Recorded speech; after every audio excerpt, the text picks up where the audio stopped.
चलिए जानते हैं उत्तर प्रदेश के आज सुबह के सभी मुख्य समाचार, ताजा टुडे ब्रेकिंग न्यूज 25 फटाफट बड़ी खबरों को।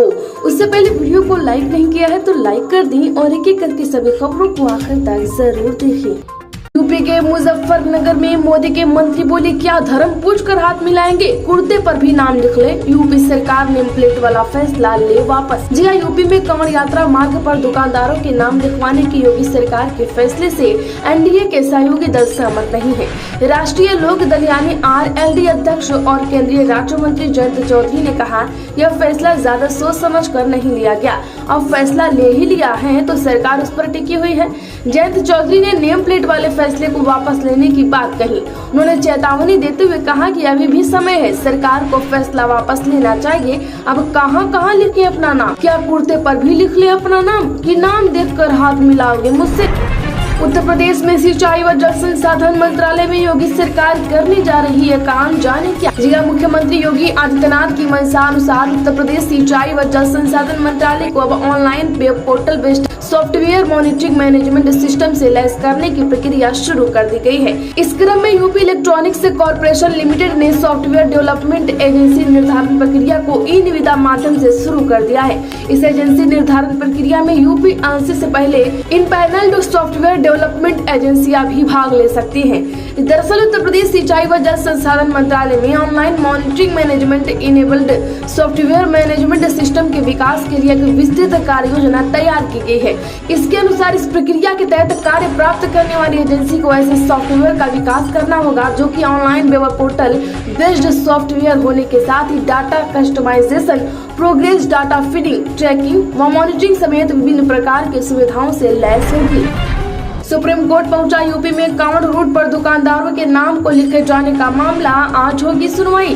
उत्तर प्रदेश में कांवड़ रूट पर पड़ने वाली दुकानों पर दुकानदारों के नाम लिखे जाने वाला मामला सुप्रीम कोर्ट पहुंच गया है।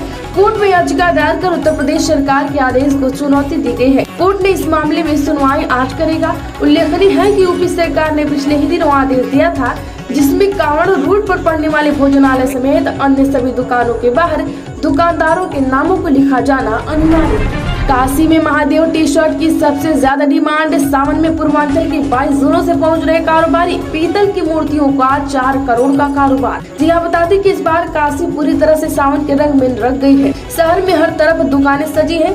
अभी से खरीदारी करने वालों की भीड़ उमड़ने लगी है। फूल, माला, रुद्राक्ष, प्रसाद, फल और भगवा कपड़ों की खूब बिक्री हो रही है। इस बार महाकाल लिखी टी शर्ट की स्पेशल डिमांड है। उत्तर प्रदेश में रामदेव को अपना नाम बताने में दिक्कत नहीं, रहमान को पहचान बताने में क्यों, नेम प्लेट विवाद पर बोले योग गुरु। जी हां, यूपी में योगी सरकार के विवादित नेम प्लेट विवाद में योग गुरु बाबा रामदेव कूद पड़े हैं। उन्होंने कहा कि अगर रामदेव को अपनी पहचान बताने में दिक्कत नहीं है तो रहमान को अपनी पहचान बताने में क्यों दिक्कत होती है। अपने नाम पर गौरव सबको होता है, नाम छिपाने की कोई जरूरत नहीं है। अखिलेश यादव का बड़ा ऐलान, बोले दिल्ली की सरकार गिरने वाली है, ये कुछ दिन के लिए है सत्ता में। ममता बनर्जी बोली, यूपी में आपने खेला खेल दिया। यह सपा प्रमुख अखिलेश यादव ने कोलकाता में केंद्र की भाजपा सरकार पर निशाना साधा। उन्होंने कहा कि दिल्ली की सरकार चलने वाली नहीं है, ये सरकार गिरने वाली है। हम एक दिन देखेंगे कि यही सरकार गिरेगी और हमारे आपके लिए खुशियों के दिन आ जाएंगे। अखिलेश ने कहा कि जब हम देश की राजनीति को देखते हैं तो आज की चुनौती बड़ी है। सांप्रदायिक ताकतें षड्यंत्र रच रही हैं। जो सत्ता में लोग हैं वो लगातार साजिश कर रहे हैं। बंगाल में आपने भाषण को पीछे छोड़ दिया, यूपी ने भी अपने साथ मिलकर पीछे छोड़ दिया। ये जो कुछ दिन के लिए सत्ता में आए बस कुछ दिन के ही मेहमान हैं। उत्तर प्रदेश के विदेशी निवेशकों को लुभाने में जुटी योगी सरकार, अमेरिका समेत इन देशों में बनेगा कंट्री डेस्क। जी हां, योगी सरकार ने यूपी में विदेश निवेशकों को आकर्षित करने के लिए अमेरिका, यूरोप और जापान में कंट्री डेस्क नए सिरे से स्थापित किए हैं। उद्योग विभाग इसके सहारे विदेशी निवेशकों को यूपी में उद्योग लगाने के लिए आकर्षित करेगा। मुख्य सचिव व अवस्थापना एवं औद्योगिक विकास आयुक्त मनोज कुमार सिंह के निर्देश पर इसे स्थापित किया गया है। अमेरिका प्लस डेस्क इसकी कंट्री लीड प्रमुख सचिव अवस्थापना एवं औद्योगिक विकास विभाग अनिल कुमार सागर बनाए गए हैं। उत्तर प्रदेश के वाराणसी प्रशासन का नया फरमान, कांवड़ रूट पर बंद रहेंगी मांस मछली की दुकानें। जी हां, वाराणसी में सावन के महीने में कांवड़ यात्रा पर मांस की दुकानें बंद रहेंगी। वाराणसी नगर निगम ने इस सिलसिले में संबंधित अधिकारियों को निर्देश जारी कर दिए हैं। वाराणसी नगर निगम के जनसंपर्क अधिकारी संदीप श्रीवास्तव ने कहा कि महापौर अशोक कुमार तिवारी की अध्यक्षता में बीएससी की कार्यकारिणी की बैठक में इस बाबत निर्णय लिया गया है। उत्तर प्रदेश में घर में हॉस्टल और पीजी चलाने वालों को झटका देना होगा कॉमर्शियल टैक्स। जिया लखनऊ के इंदिरा नगर, लक्ष्मीपुरी, संजय गांधीपुरम समेत कई इलाकों में लोगों ने घरों को हॉस्टल में तब्दील कर दिया। एक तल पर गृह स्वामी रहते हैं, वहीं 2 से 4 तल में गर्ल्स या बॉयज हॉस्टल चला रहे हैं। अब इसमें गृहकर की बजाय कॉमर्शियल टैक्स की वसूली होगी। जोन 7 की समीक्षा बैठक में महापौर सुषमा खरगवाल ने अधिकारियों को निर्देशित किया है। उत्तर प्रदेश में भाट समुदाय को अनुसूचित जनजाति में शामिल करने की मांग पर हाईकोर्ट सख्त, यूपी सरकार से मांगा जवाब। जिला इलाहाबाद हाईकोर्ट ने केंद्र और राज्य सरकार से भाट समुदाय को अनुसूचित जनजाति में शामिल करने की मांग में दाखिल जनहित याचिका पर जवाब मांगा। यह आदेश न्यायमूर्ति मनोज कुमार गुप्ता एवं न्यायमूर्ति मनीष निगम की खंडपीठ ने उत्तर प्रदेश राज्य अखिल भारतीय भाट समाज एकता और उसके अध्यक्ष परविंद्र कुमार की जनहित याचिका पर अधिवक्ता घनश्याम मौर्य को सुनकर दिया। जनहित याचिका में कहा गया कि भाट समुदाय को डी अनुसूचित जनजाति के रूप में वर्गीकृत किया गया है, इसीलिए केंद्र और राज्य सरकार को सार्वजनिक रोजगार में भाट समुदाय को अनुसूचित जनजाति के रूप में आरक्षण प्रदान करने का निर्देश दिया जाए। 2017 में जीती थी 325 सीटें, हम साथ नहीं थे तो 75 हो गई कम। केशव मौर्य के दावे पर राजभर ने किया समर्थन। जी हां, योगी सरकार में कैबिनेट मंत्री और सुबह सभा के राष्ट्रीय अध्यक्ष ओम प्रकाश राजभर ने डिप्टी सीएम केशव प्रसाद मौर्य के 2027 वाले दावे का समर्थन किया। पत्रकारों से बातचीत के दौरान ओपी राजभर बोले, 2017 में केशव प्रसाद मौर्य के नेतृत्व में चुनाव लड़ा गया। उस समय वह प्रदेश अध्यक्ष थे, तब एनडीए में 325 सीटें जीती थी। 2022 के विधानसभा चुनाव में हम साथ में नहीं थे तो 75 सीटें कम हो गई। एक बार फिर से हम एनडीए के साथ हैं, मिलकर चुनाव लड़ा जाएगा। कांवड़ यात्रा वाले मार्ग पर यूपी सरकार के आदेश को लेकर उठ रहे सवालों का भी राजभर ने जवाब दिया और कहा कि विपक्ष जो है वो भ्रम फैलाकर राजनीति कर रहा है। पाकिस्तान और बांग्लादेश के हालात बहुत खराब, यूपी के बरेलवी उलेमा बोले, भारत सरकार को बॉर्डर पर बरतनी होगी सतर्कता। जी हां, ऑल इंडिया मुस्लिम जमात के अध्यक्ष मौलाना मुफ्ती शाहबुद्दीन रजवी बरेलवी ने अपने एक बयान में कहा कि हिंदुस्तान के 2 पड़ोसी देशों में सियासी हालात बहुत खराब है। दोनों देशों में कानून व्यवस्था, आपसी सौहार्द, एक दूसरे का सम्मान के साथ ही अत्याचार बढ़ गया है। इसलिए भारतीय सरकार को सरहद पर सतर्कता बरतनी होगी। भारत के विदेश मंत्रालय के दोनों देशों में हो रही उथल पुथल पर गहरी नजर रखने की आवश्यकता है। यूपी में कानून व्यवस्था पर उठ रहे सवाल, जौनपुर में एक हफ्ते के अंदर दूसरी बार पुलिस टीम पर हमला, 2 घायल। जी हां, उत्तर प्रदेश के जौनपुर जिले में इन दिनों पुलिस बल पर हमले की घटनाओं ने कानून व्यवस्था पर सवाल उठाने लगा है। बता दें कि आधिकारिक सूत्रों के अनुसार जिले में शाहगंज कोतवाली क्षेत्र स्थित अर्गुपुर कला गाँव में 2 पक्षों के बीच हुए विवाद और झगड़े की सूचना पर पीआरबी टीम के पुलिस गई थी। वहाँ दबंगों ने पुलिस टीम पर हमला कर उन्हें भी घायल कर दिया। उत्तर प्रदेश के कानपुर एक्सप्रेस वे अब 8 लेन का बनेगा, लखनऊ के 35 मिनट से पूरा होगा सफर। जी हां, कानपुर लखनऊ राष्ट्रीय राजमार्ग NH-27 पर बन रहे 6 लेन कानपुर लखनऊ एक्सप्रेस का विस्तार 8 लेन करने की योजना है। NHAI ने इसके लिए 63 किमी इस एक्सप्रेस के अगल बगल अधिकतर जगह को अधिकृत कर लिया है। इसे चिन्हित कर छोड़ दिया जाएगा। भविष्य में 6 लेन पर लोड बढ़ाने से इसका विस्तार 8 लेन तक हो जाएगा। इस एक्सप्रेस वे का काम पिछले सप्ताह 50% पूरा हो चुका है, जो 2025 तक इसे पूरा करने का लक्ष्य है।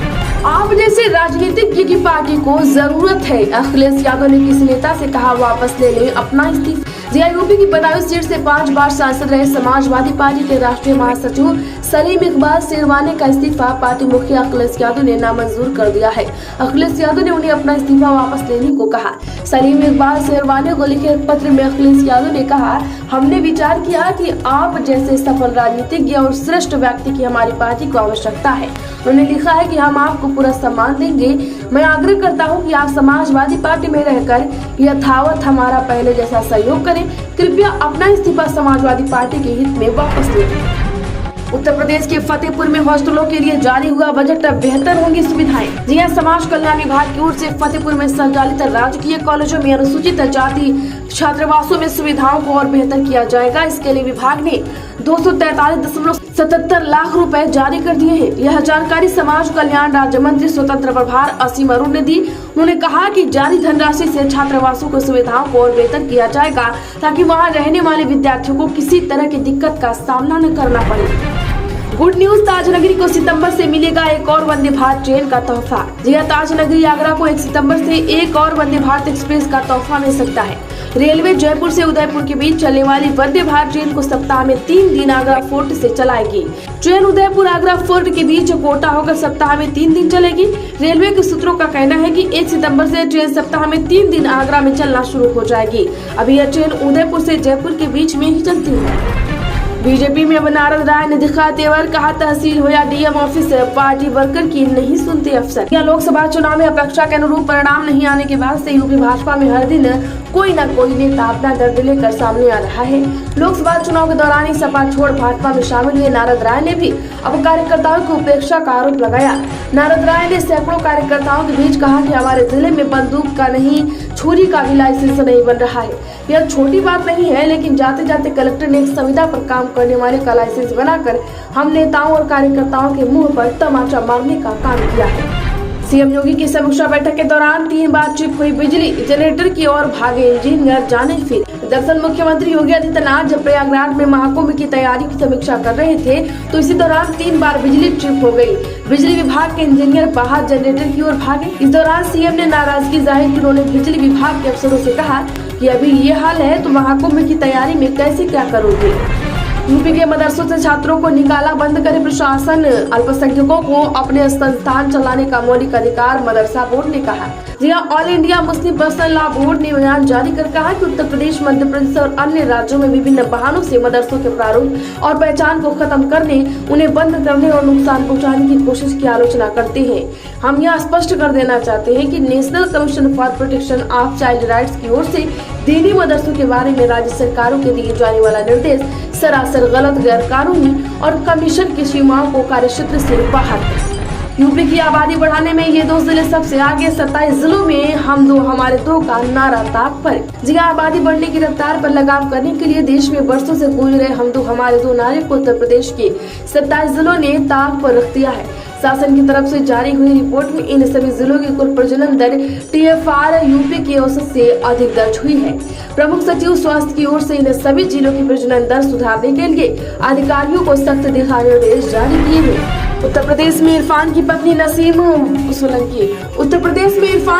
नसीम सोलंकी ही लड़ेंगी सीसामऊ से उपचुनाव। अखिलेश ने पदाधिकारियों से भिजवाया संदेश। यह बता दें कि सीसामऊ उपचुनाव निवर्तमान विधायक इरफान सोलंकी की पत्नी नसीम सोलंकी ही लड़ेंगी।